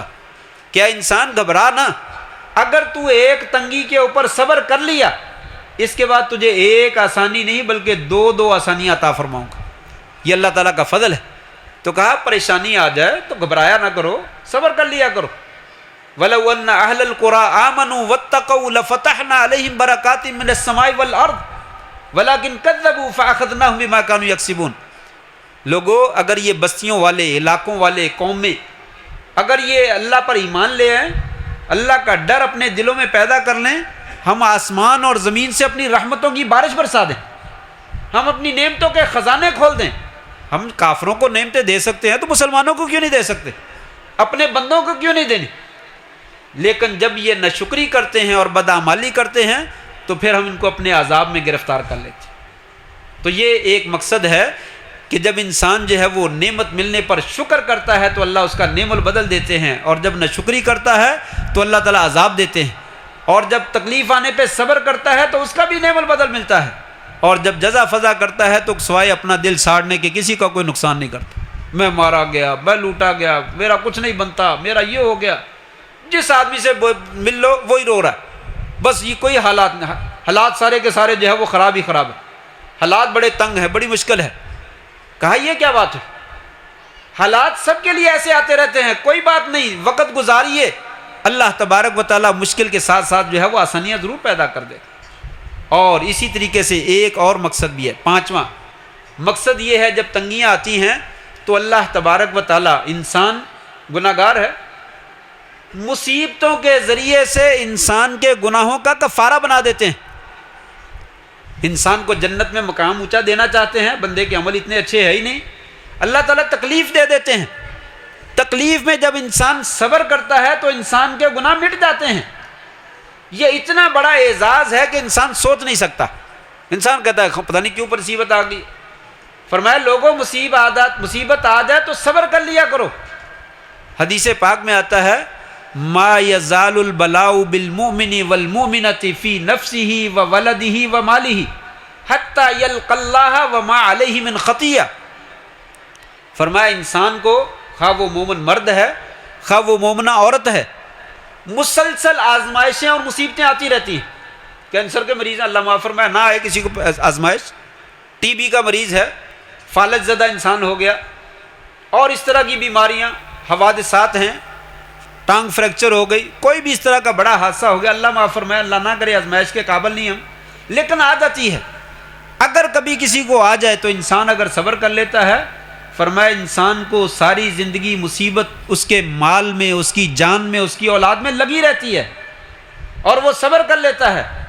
جب وہ اللہ سے ملاقات کرے گا تو نامہ اعمال میں اللہ تعالیٰ نے سارے اس کے گناہ معاف کر دیے ہوں گے، اس کے ذمے کوئی گناہ باقی نہیں ہوگا اگر وہ صبر کر لیتا ہے۔ میرے رب کا فیصلہ، راضی ہوں، پھر کیا ہوا؟ اللہ اگر میرے اوپر یہی چیز نازل کرنا چاہتا ہے تو کوئی مسئلہ نہیں، میں راضی ہوں۔ کل قیامت کے دن ملاقات کرے گا تو اس کے نامہ اعمال میں کوئی گناہ نہیں ہوگا، اللہ سارے گناہ معاف کر دے گا۔ فرمایا لا یزال المؤمن ما یصیب المؤمن من شوکۃ فما فوقها الا رفع اللہ بها درجہ وحط عنہ بها خطیہ۔ مسلمان ایسے ہی گھبرا جاتا ہے، مسلمان کو اگر ایک کانٹا یا اس سے بھی کم تکلیف پہنچتی ہے، اس سے بھی کم، سوئی چبھ جاتی ہے نا تو انسان کو تکلیف ہوتی ہے، ماں بہن بیٹی ٹانکا لگاتے ہیں یا بٹن لگاتے ہیں، وہ سوئی ڈالتے ہوئے وہ انگلی پہ لگ جاتی ہے، انسان کو ایک دفعہ چیخ نکل جاتی ہے، ہاں کیا ہو گیا، تھوڑی سی تکلیف پھر تھوڑی دیر کے بعد ختم ہو جاتی۔ فرمایا اتنی بھی تکلیف اگر کسی مومن کو پہنچتی ہے، اللہ تبارک و تعالیٰ اس کے بدلے میں بھی اس کے نامہ اعمال میں ایک درجہ بلند کر دیتے ہیں یا اس کا گناہ معاف کر دیتے ہیں۔ تو یہ کیوں پریشان ہوتا ہے؟ دنیا میں تکلیف آ گئی ہے تو چند روزہ ہے، عارضی ہے، ختم ہو جانی ہے، زیادہ دیر نہیں رہنی۔ ذرا تصور کیجئے یہ دنیا کی 70 سالہ 80 سالہ زندگی، کل قیامت کا 50,000 سال کا دن اس کے مقابلے میں کیا حیثیت رکھتا ہے؟ تو فرمایا ایک تھوڑی سی معمولی سی تکلیف بھی اگر تجھے پہنچتی ہے تو تو برداشت کر لیتا ہے کہ میرے رب کا فیصلہ ہے. فرمایا تیرے نامہ اعمال میں نہ صرف گناہ مٹاؤں گا بلکہ تیرے نامہ اعمال میں درجے تیرے بلند کر دوں گا اور نیکیوں کا جو ہے وہ اضافہ کر دوں گا. یہ آزمائش کا مقصد ہوتا ہے, یہ پریشانیوں کا مقصد ہوتا ہے. 4-5 میں نے مقصد جو ہے وہ بتلائے ہیں, ان کو ذہن میں رکھ لیجئے. دنیا کی مشقتیں بہت ہلکی ہو جائیں گی, تکلیف آنی ہے, آپ برداشت کریں نہ کریں, جو آنی وہ آگے رہنی. یہ ہسپتال میں کتنے لوگ بیٹھے ہوئے ہیں, پڑے ہوئے ہیں, مدتوں سے پڑے ہوئے ہیں. گھروں میں کتنے مریض پڑے ہوئے ہیں. کاروبار کے معنی میں کتنے لوگ پریشان ہیں. کوئی مسئلہ نہیں, پھر کیا ہوا, یہ سب کے ساتھ ہے. آج آپ کا دن ہے, کل کو میرا دن ہے. آج آپ کی باری ہے, کل کو میری باری ہے. آج ہمارے باپ دادا فوت ہو گئے, کل کو ہم نے فوت ہو جانا. یہ تو دنیا میں چل چلاؤ اسی طرح سے چل رہا ہے اور چلتا رہنا ہے. لیکن اگر آپ نے جو ہے وہ صبر کر لیا اور برداشت کر لیا تو آپ کا ایک لمحہ بھی ضائع نہیں جانا, اس کا بدلہ اللہ تعالیٰ نے کہیں زیادہ بڑھا کر دے دینا. بلکہ اجر و ثواب کے بارے میں تکلیف کے اوپر انسان اگر صبر کر لیتا, برداشت کر لیتا ہے, تو ایک حدیث میں ہے یود اہل العافیہ یوم القیامہ حین یؤتی اہل البلاء الثواب.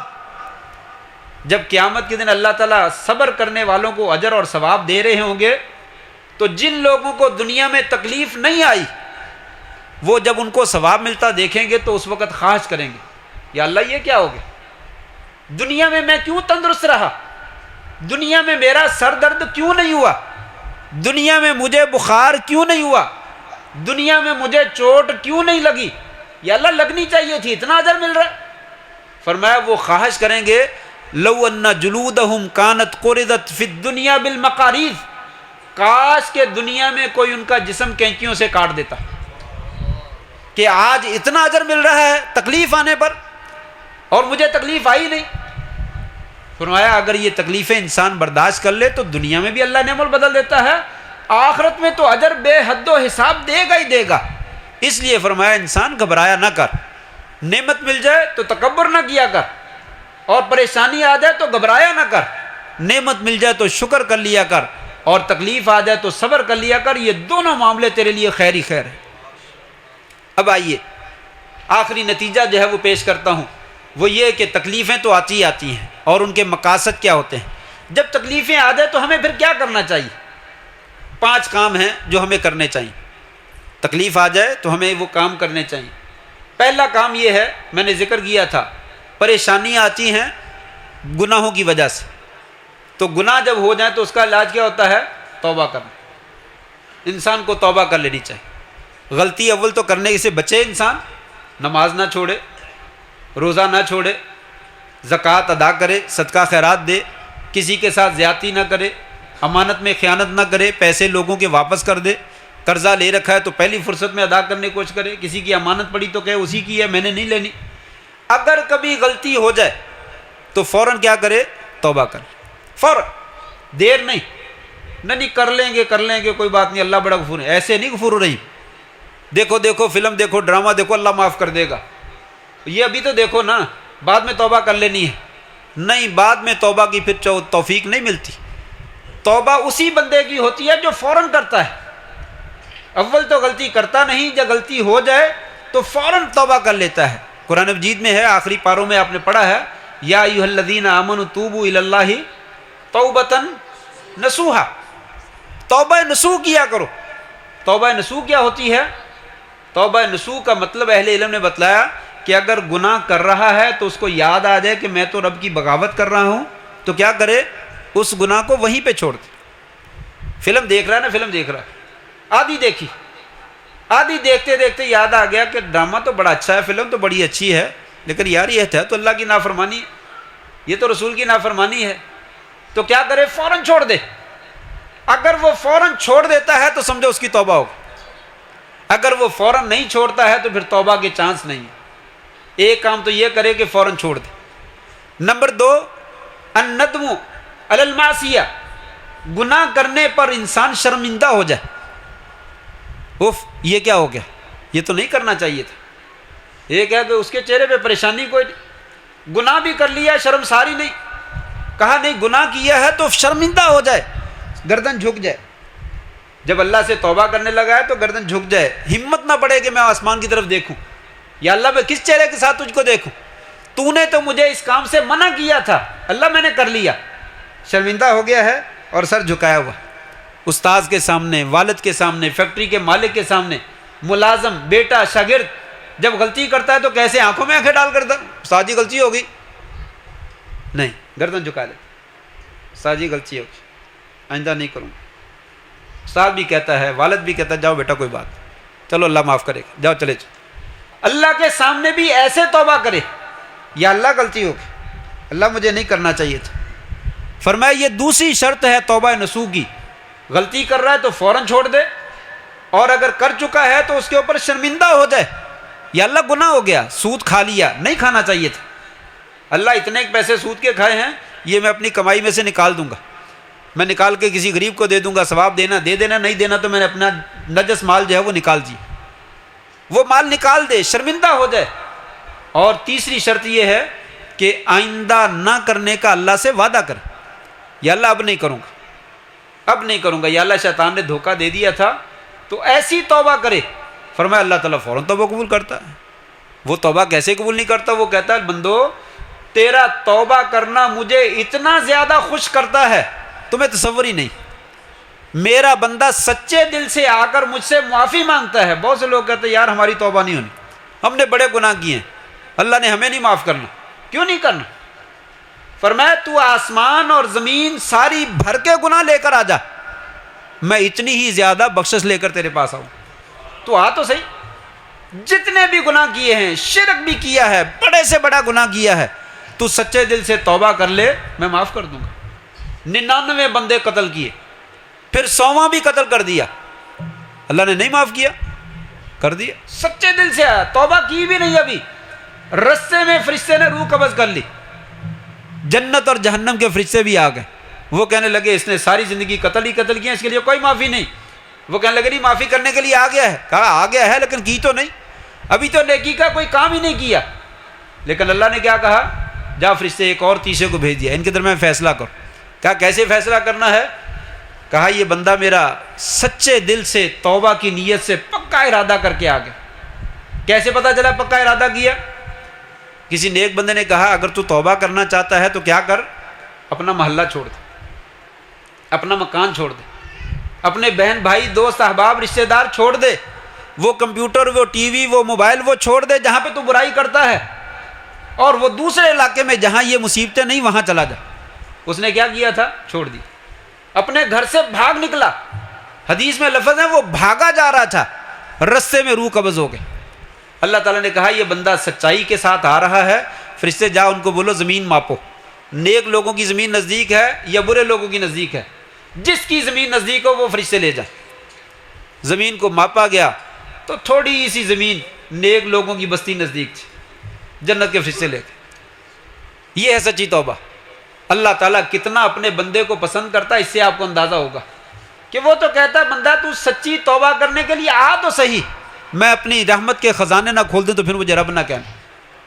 کہا وہ بندہ جنگل میں سفر کر رہا ہے، سواری موجود ہے، کھانا پینا سب کچھ موجود ہے، اکیلا سفر کر رہا ہے صحرا میں، جنگل میں، اچانک ایک جگہ پہ پڑاؤ کرتا ہے، تھوڑا سا آرام کیا تو اٹھ کر دیکھا تو سواری غائب، جنگل میں ہے، بیابان، کوئی ہوٹل نہیں، کوئی مکان نہیں، کوئی دکان نہیں، کوئی بندہ نہیں، کچھ بھی نہیں، دائیں بائیں آگے پیچھے بھاگتا ہے، سواری تلاش کرتا ہے، ملتی نہیں، مایوس ہو جاتا ہے کہ منزل پہ جانے کا کوئی راستہ نہیں، اب میں مر گیا۔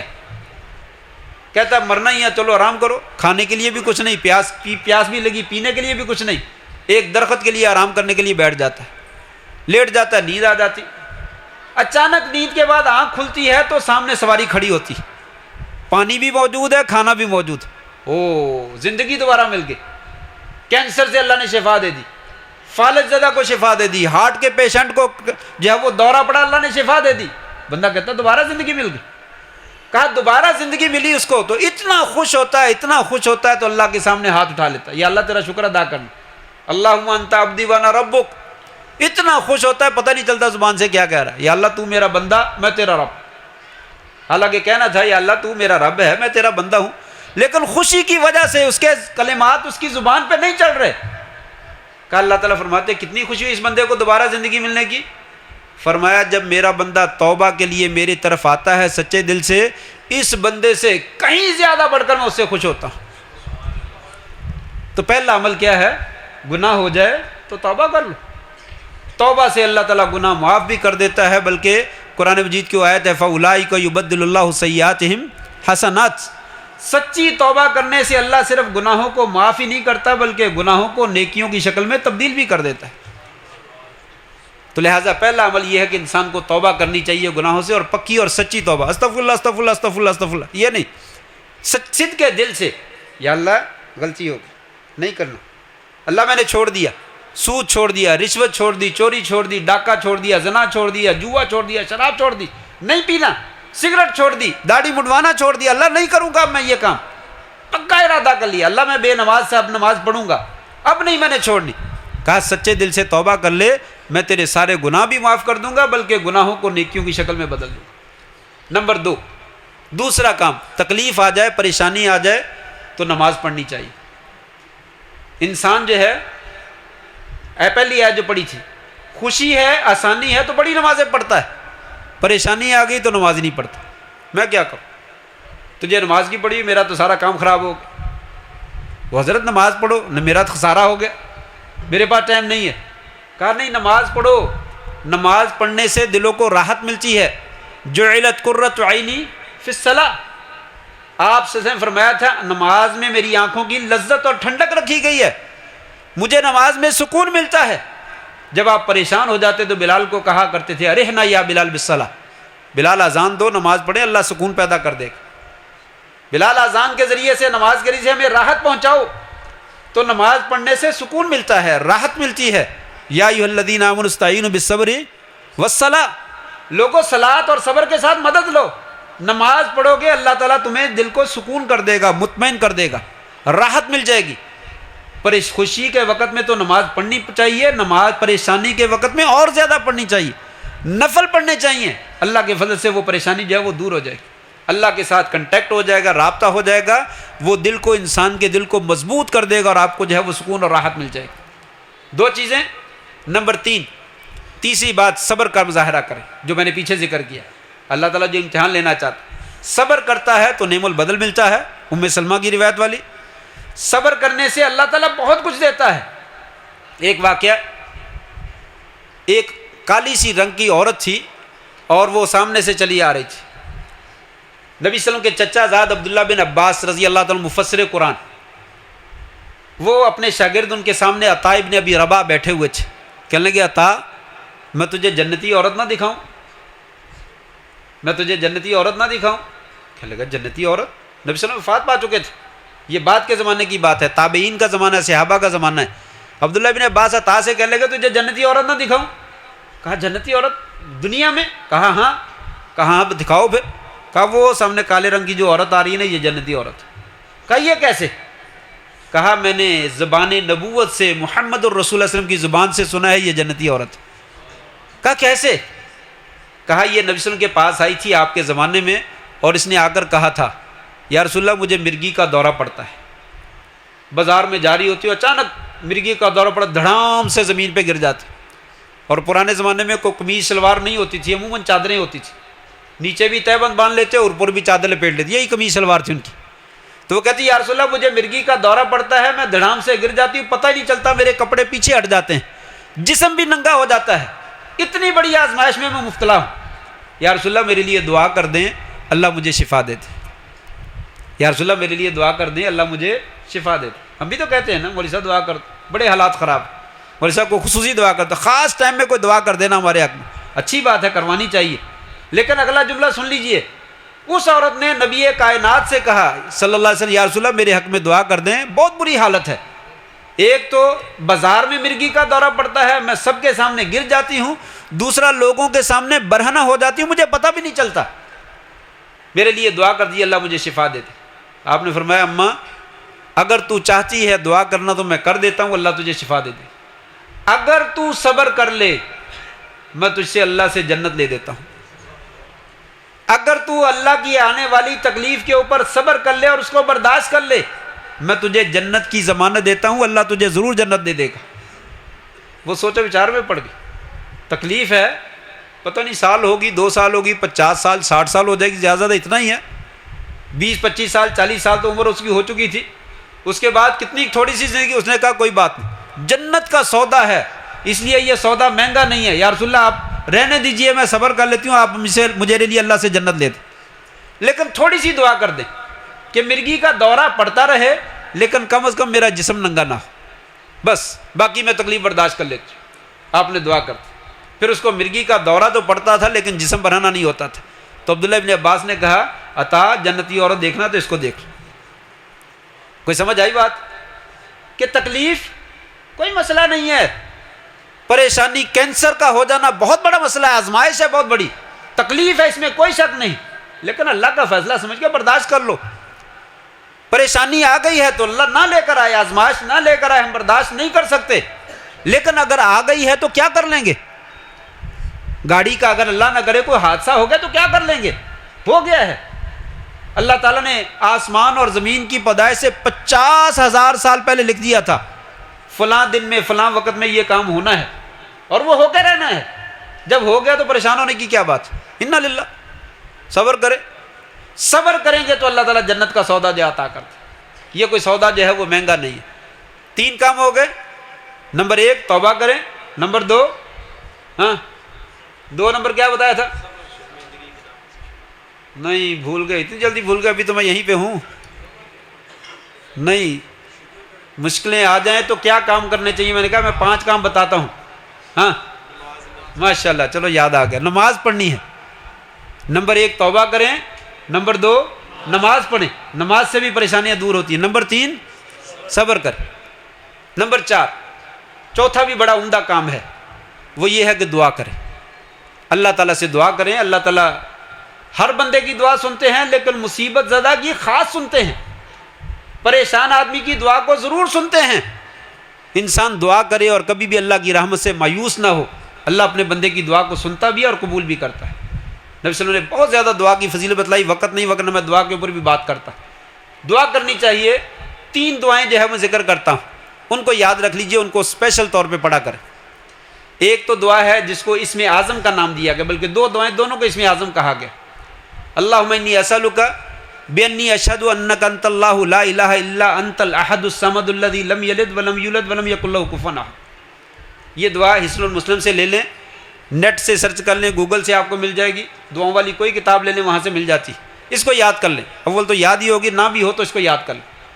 آپ نے فرمایا جو بندہ اس دعا کے ساتھ دعا کرتا ہے اللہ تبارک تعالیٰ اس کی دعا ضرور قبول کرتا ہے.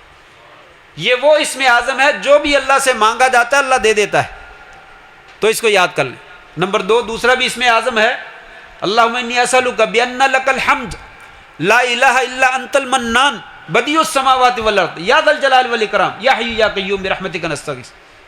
فرمایا یہ بھی اسم اعظم ہے، اس کے ذریعے سے بھی جو دعا مانگی جاتی ہے اللہ تبارک و تعالیٰ انسان کی دعا کو قبول کر لیتے اور رد نہیں کرتے. یہ بھی اسم اعظم ہے، اس کو بھی یاد کریں. جب بھی دعا مانگنی ہو ان دونوں دعاؤں کو پڑھ کے پھر دعا مانگیں، اللہ کے فضل سے انشاءاللہ دعائیں قبول ہوں. تیسری دعا ہے دعائے کرب. سنا ہے کبھی نام کا؟ نہیں سنی؟ واہ جی واہ، ماشاء اللہ مسلمان ہے نا. دعا والی کتابیں پڑھ لیا کرو. حصن المسلم خرید کے اپنے پاس رکھ لو، پاکٹ سائز کی دعاؤں کی کتاب مل جاتی ہے حصن المسلم، صحیح دعائیں اس میں، ترجمہ بھی موجود ہے. نیٹ پہ سرچ کریں تو PDF جاتی ہے، موبائل میں ڈاؤن لوڈ کر لیں، کتابی شکل میں بھی لے کے گھر میں رکھیں، بیوی بچوں کو بھی دیں، اپنے لیے بھی جب موقع ملے بیٹھ کے پڑھیں. صبح و شام کے اذکار اور دعاؤں کی کتاب، بہترین دعاؤں کی کتاب ہے، وہ لے لیں اور موبائل میں ڈاؤن لوڈ کر لیں. جہاں کہیں سفر میں گئے 1 صفحہ پڑھ لیا، ایک دعا بھی آپ کو اچھی لگی اس کو یاد کر لیا، 2 دن میں 3 دن میں 4 دن میں. ایک دعائے کرب ہے، صحیح بخاری کی روایت ہے. صحیح بخاری کی روایت ہے کہ آپ صلی اللہ علیہ وسلم کو جب تکلیف پہنچتی تھی تو آپ یہ دعائے کرب پڑھا کرتے تھے. کرب کا معنی تکلیف ہے، مصیبت کے وقت پڑھنے والی دعا. تو کہا دعائے کرب پڑھیں. کیا دعا تھی؟ لا الہ الا اللہ العظیم الحلیم، لا الہ الا اللہ رب العرش العظیم، لا الہ الا اللہ رب السماوات و رب الارض و رب العرش الکریم.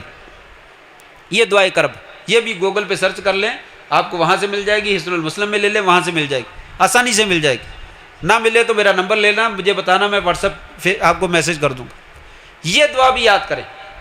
فرمایا یہ دعا پڑھو، اللہ تبارک و تعالیٰ جتنی بھی ٹینشن ہے، جتنی بھی مصیبت ہے، انشاءاللہ تعالیٰ وہ دور کر دے گا۔ 2 واقعات ہیں میں آپ کو بتلاتا ہوں، جیسے جنہوں نے پڑھا ان کی تکلیف دور ہوگی۔ امام رازی رحمہ اللہ، تفسیر کی ایک کتاب ہے تفسیر رازی، اس کے مؤلف ہیں امام رازی۔ یہ اپنے کسی علاقے میں اپنے استاذ کے پاس پڑھنے گئے تو وہاں ایک مفتی تھے ابو بکر بن علی رحمہ اللہ۔ حاکم وقت نے ناجائز ان کو جو ہے وہ پکڑ کر جیل میں بھیج دیا۔ لوگ بڑے پریشان ہوئے کہ نیک آدمی ہے، اللہ کا بندہ ہے، ظالم لوگ حکمران ہیں، پتہ نہیں کیوں ایسے پکڑ کے اس کو جیل میں ڈال دیا اور بیچارے پریشان ہیں جیل میں۔ امام رازی رحمہ اللہ فرماتے ہیں میں سویا ہوا تھا، مجھے خواب آیا، میں نے خواب میں دیکھا نبی کریم صلی اللہ علیہ وسلم کے ساتھ زیارت ہوئی۔ آپ کہنے لگے رازی؟ میں نے کہا جی یا رسول اللہ۔ کہا ابو بکر جیل میں ہے؟ کہا ہاں۔ کہا اسے جا کر میرا پیغام دو۔ کہا کیا پیغام دو یا رسول اللہ؟ اسے کہو جو صحیح بخاری میں دعائے کرب ہے نا وہ پڑھا کر۔ اے رازی ابو بکر کے پاس جاؤ اور اسے جا کر کہو کہ آپ وسلم کا پیغام ہے کہ جو صحیح بخاری میں دعائے کرب ہے نا اس کو پڑھا کر۔ کہتے میری آنکھ کھلی تو میں بڑا پریشان ہوا۔ صبح ہوئی، میں بھاگا بھاگا جیل گیا، ان سے ملاقات کی اور ملاقات کر کے سارا خواب میں نے بیان کیا۔ تو ابو بکر کہنے لگے ہاں بات تو ٹھیک ہے، واقعی ہم سے غلطی ہوئی ہے، یہ دعا تو اللہ کے رسول نے بتلائی ہے، ہمیں پڑھنی چاہیے۔ کہنے لگے میں نے دعا پڑھنی شروع کر دی۔ 2-3 گزرے، چند دن گزرے، بادشاہ کی طرف سے پیغام ہے اس کو چھوڑ دو۔ پتہ نہیں کیا وجہ معاملہ ہوا کیا نہیں ہوا، پیغام آیا اس بندے کو رہا کر دو، باعزت طور پر ان کو رہا کر دیا۔ دعائے کرب پڑھنے کی وجہ سے اللہ تعالیٰ مصیبتوں اور پریشانیوں کو دور کر دیتے۔ ایک اور واقعہ دعائے کرب کا ہی، حسن بصری رحمہ اللہ تابعین کے سردار ہیں، بہت بڑے سردار ہیں، اور حجاج بن یوسف کا زمانہ ہے۔ حجاج بن یوسف کے بارے میں آپ جانتے، بہت ظالم آدمی تھا، بندے کو بڑی جلدی قتل کروا دیتا تھا، چھوٹی چھوٹی بات پہ بندہ مروا دیتا تھا۔ حضرت عبداللہ بن زبیر نبی صلی اللہ علیہ وسلم کے پھوپھیزاد بھائی کے بیٹے، ان کو بھی شہید اس نے کروایا۔ حضرت اسماء ابو بکر کی بیٹی ہیں، ان کے یہ بیٹے، یعنی گویا کہ ابو بکر کے نواسے بھی ہیں رضی اللہ تعالیٰ، ان کو سولی پہ چڑھا دیا۔ سعید بن جبیر کو قتل کروا دیا۔ حکومت کے مخالف تھوڑی سی بھی کوئی بات کرتا تھا تو بندہ اڑا دیتا تھا۔ حسن بصری رحمہ اللہ کا بھی کوئی ایسا ہی معاملہ ہوا تو حسن بصری کو بلا بھیجا، لاؤ اس کو پکڑ کے دربار میں لے کر۔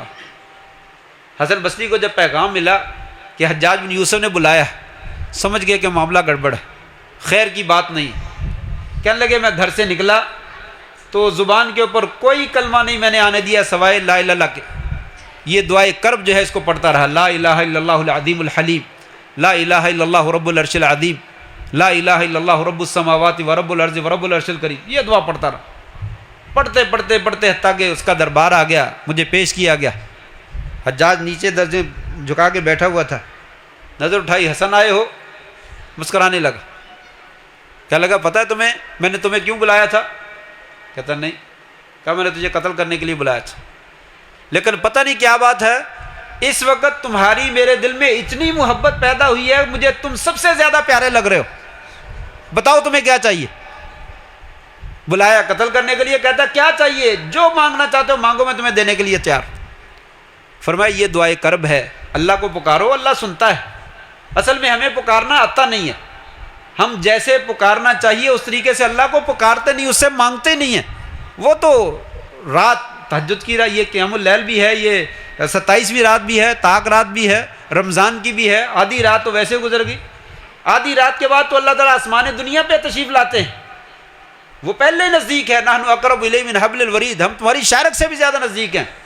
لیکن کیا مقصد ہے اللہ ہی بہتر جانتا ہے۔ وہ کہتا ہے میرے بندے تو تھوڑا سا قریب ہو، میں تیرے قریب آ چکا ہوں، تو مجھ سے دعا مانگ، جو مرضی مانگ، میں دینے کے لیے تیار ہوں۔ تجھے مانگنا نہیں آتا، تو مانگتا ہی نہیں، میں نے تو بغیر مانگنے کے تجھے کچھ نہ کچھ عطا کیا ہوا۔ یہ سارا وجود جو ہے کیسے دیا اللہ نے؟ بغیر مانگنے کے دیا۔ یہ آنکھیں، یہ کان، یہ ناک، یہ زبان، یہ ہاتھ، یہ ٹانگیں، یہ جسم، یہ دھڑکنے والا دل، کتنی نعمتیں ہیں اس نے بغیر مانگنے کے دی ہیں۔ جب اس کے سامنے ہاتھ پھیلائیں تو وہ نہ دے گا، یہ کیسے ہو سکتا ہے؟ اس لیے کسی نے کہا دنیا والوں سے مانگتے ہو تو وہ ناراض ہوتے ہیں، اور رب سے جب نہ مانگا جائے تو وہ تب ناراض ہوتا ہے۔ رب سے مانگو، تمہاری دعائیں جو ہے وہ خالی نہیں جاتی۔ ہو سکتا ہے وقتی طور پہ اللہ نہ قبول کرے، لیکن آپ کو معلوم نہیں ہے آپ کی ایک ایک دعا کی وجہ سے اللہ تعالیٰ کتنی اور نعمتیں آپ کو عطا کر دیتا ہے. بس اوقات آپ بیمار ہیں، آپ دعا کرتے ہیں، شفا نہیں مل رہی تو انسان اکتا جاتا ہے، میں تو بہت دعا کر لی، نہیں ملتی، کچھ نہیں ہوتا. کہا نہ چھوڑنا، نہ دعا نہ چھوڑنا. تجھے نہیں معلوم تیری دعا کی وجہ سے اللہ تعالیٰ تجھے اور جگہ پہ کیا کیا نوازی جا رہا ہے. ایک چیز تیری قسمت میں نہیں لکھی، وہ نہیں مل رہی، لیکن دوسری تیری دعا کی وجہ سے تجھے کیا کچھ مل گیا تجھے تصور بھی نہیں.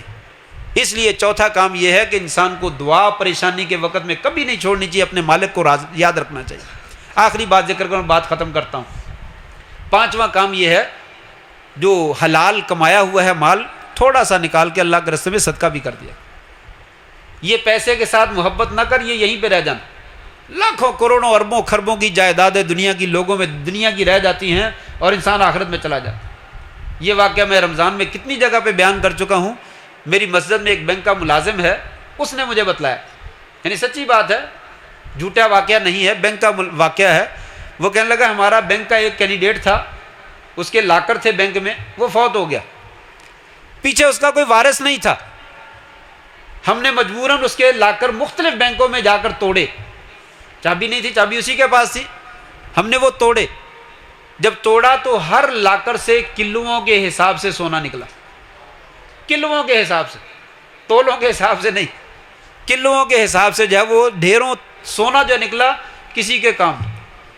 قارون کے خزانے کی طرح وہ ڈبو دیا گیا زمین میں، دھنسا دیا گیا، خزانے بھی ساتھ ہی دھنسا دیے. کیا کر لینا اس مال کو؟ وہی مال جو ہے وہ آپ کا کام آنے والا جو آپ نے اللہ کے راستے میں صدقہ کر دی، آپ کی نجات کا ذریعہ بن جائے گا، مشکلات کو حل کرنے کا ذریعہ بن جائے گا، اللہ کو راضی کرنے کا ذریعہ بن جائے گا. لوگوں صدقہ کیا کرو، صدقہ تو سر تطفئ غضب الرب. لوگوں صدقہ کیا کرو، چھپا کے کیا کرو، اللہ تعالیٰ کی ناراضگی اور غصے کو یہ ختم کر دیتا ہے، اللہ کے عذاب کو ٹال دیتا ہے. تدفع البلاء، آزمائشوں اور مصیبتوں اور بلاؤں کو صدقہ ٹالتا ہے. لوگوں صدقہ جو ہے وہ گناہوں کو مٹا ڈالتا ہے جیسے پانی آگ کو بجھا دیتی ہے. لوگوں صدقہ کیا کرو. لوگوں صدقہ جو ہے وہ بری موت سے انسان کو بچا لیتا ہے. اتقوا النار ولو بشق تمرہ. لوگوں صدقہ کیا کرو، کھجور کا ایک دانہ بہت بڑا ہے، اس کا ایک حصہ وہی صدقہ کیا کرو، اللہ تعالیٰ اس کے ذریعے سے جہنم کی آگ کو ٹھنڈا کر دیتا ہے. صدقہ کر، تھوڑا کیا کر دیا کر، لیکن حلال کی کمائی، حرام کا نہیں. حرام کا کروڑوں کمایا ہوا ہے، لاکھوں بھی خرچ کر دیا، وہ کسی کام کا نہیں، اس لیے کہ وہ سارا لوگوں کا ہے. اس کو لوگوں کی امانت واپس کر، پھر اپنی کمائی ہوئی حلال میں سے 10 روپے کمائے ہیں، 50 پیسے صدقہ کر دے، 25 پیسے صدقہ کر دے، لیکن حلال کے کر، یہ تیری نجات کا ذریعہ بن جائے گا اور تیری بڑی بیماری اور تیری پریشانیوں کا علاج ہو جائے گا. کتنے ہی بندوں نے بتلایا کہ ایسی ایسی بیماریاں آئیں، ڈاکٹروں نے لا علاج قرار دے دی. جب اسے پتہ چلا کہ بس اب میں مرنے والا ہوں، کوئی جگہ ایسی نہیں جہاں پہ شفا ملتی ہو، تو انہوں نے کہا کہ ہم نے پھر صدقہ خیرات کرنا شروع کر دیا. خوب صدقہ خیرات کیا. جیسے جیسے مال اللہ کے راستے میں خرچ کرتے چلے گئے، بیماری ویسے ویسے دور ہوتی چلی گئی. ایک دن آیا تو ڈاکٹروں سے جا کر رپورٹ مانگی کہ ذرا چیک تو کرو. رپورٹ دیکھی تو رپورٹ بالکل زیرو، کوئی بیماری کا نام و نشان تک نہیں. اس ہسپتال میں گئے جس ڈاکٹر نے لا علاج قرار دیا ہوا تھا، وہ دیکھ کر حیران رہ گئے. کہنے لگا یہ کوئی اللہ کا فضل ہی، یہ ہمارے بس کا کام نہیں ہے. یہ صدقہ جو ہے یہ دنیا میں بھی انسان کی مصیبتوں کو ٹالتا ہے، پریشانیوں کو ٹالتا ہے، اللہ کو راضی کرتا ہے، اس کے غضب کو جو ہے وہ دور کرتا ہے اور جہنم کی آگ کو ٹھنڈا کرتا ہے. فرمایا صدقہ کرو، چھپا کے صدقہ کرو، دائیں ہاتھ سے صدقہ کرو، بائیں کو پتہ نہ چلے. کل قیامت کا دن ہوگا، عرش کے سائے کے علاوہ کوئی سایہ نہیں ہوگا. 7 بندوں کو اللہ تعالیٰ فرماتے میں سایہ دوں گا، ان میں سے ایک وہ بھی بندہ ہوگا جو اللہ کی رضا کے لیے صدقہ کرتا ہے، دائیں ہاتھ سے دیتا ہے تو بائیں کو پتہ نہیں چلنے دیتا کیا صدقہ کرتی. یہ صدقہ ہے جو مصیبتوں کو ٹالتا ہے. یہ 5 باتیں ہیں جو میں نے ذکر کی ہیں. پریشانیاں آ جائیں یہ کام کریں، اللہ کے فضل سے انسان ہلکا پھلکا ہو جائے گا، پریشانیاں ختم ہو جائیں گی. اگر آئی بھی رہیں تو انسان ان کو برداشت کر جائے گا، اسے پرواہ نہیں ہوگی، کوئی مسئلہ نہیں. پھر کیا ہوا؟ اللہ کا فیصلہ ہے، اللہ نے کر دیا تو میں اللہ کے فیصلے پہ راضی ہوں. جب انسان ایسا کر لے گا تو اس کی دنیا بھی بہتر ہے، اس کی آخرت بھی بہتر ہے. یہ زندگی کا ایک نمونہ ہے جو کہ قرآن اور سنت کی روشنی میں نے پیش کیا ہے کہ حالات تو ایسے آتے ہی رہتے ہیں، اچھے بھی آتے ہیں، برے بھی آتے ہیں. ایسے حالات میں ہمیں جو ہے وہ کیا کرنا چاہیے، یہ کتاب و سنت کی روشنی میں ایک نسخہ ہے چھوٹا سا. میرے لیے بھی وہ باعث عمل ہے اور باعث نجات ہے اور ہمارے لیے رہبر اور رہنما کی حیثیت رکھتا ہے، آپ کے لیے بھی ہے۔ اللہ سے دعا ہے اللہ تبارک و تعالیٰ ان پاکیزہ اور عمدہ اور پیاری باتوں کو ہمیں جو ہے وہ اختیار کرنے کی جو ہے وہ توفیق نصیب فرما دے۔ جو بھی میرا بھائی اور بہن پریشان ہے اللہ تعالیٰ ان کو صحت کاملہ عاجلہ عطا فرمائے، جو پریشان ہے اللہ ان کی پریشانیاں دور فرما دے، اور اللہ تعالیٰ ہمیں کتاب و سنت کے مطابق ایسے ہی زندگی بسر کرنے کی توفیق نصیب فرما دے۔ وآخر دعوانا ان الحمد للہ رب العالمین۔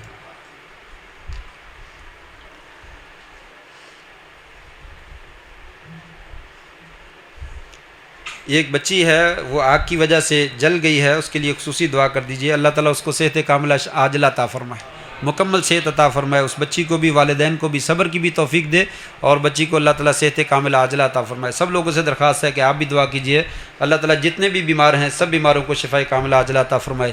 سبحان ربک رب العزت عما یصفون وسلام علی المرسلین والحمد للہ رب العالمین۔ بارک اللہ فی علمک ومالک وصحتک والعافیہ۔ یہ تھے ڈاکٹر عتیق الرحمان صاحب۔ اللہ تعالیٰ سے دعا ہے کہ اللہ تعالیٰ ان کے مال میں، ان کی صحت میں اور ان کو برکتوں سے نوازے۔